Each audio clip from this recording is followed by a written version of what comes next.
How to add someone on Telegram with QR code. In today's video, we'll show you how to add someone on Telegram using a QR code. It's a super simple and quick way to connect with people, and we'll walk you through the whole process step by step. So let's get started.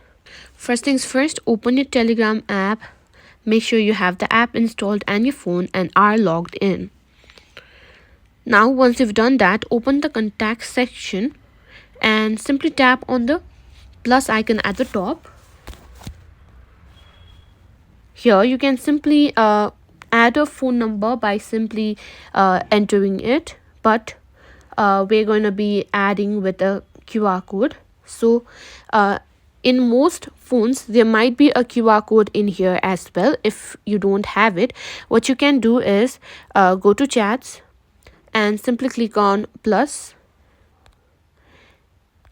and here you can simply scan your QR code here of your person or whom you want to add.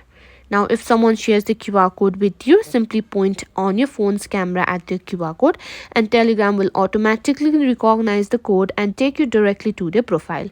And you can simply send a friend request or a contact request once you've scanned the code and landed on your profile. And you'll see an option to simply add them to your contact list. Simply click on add contact and you're all set.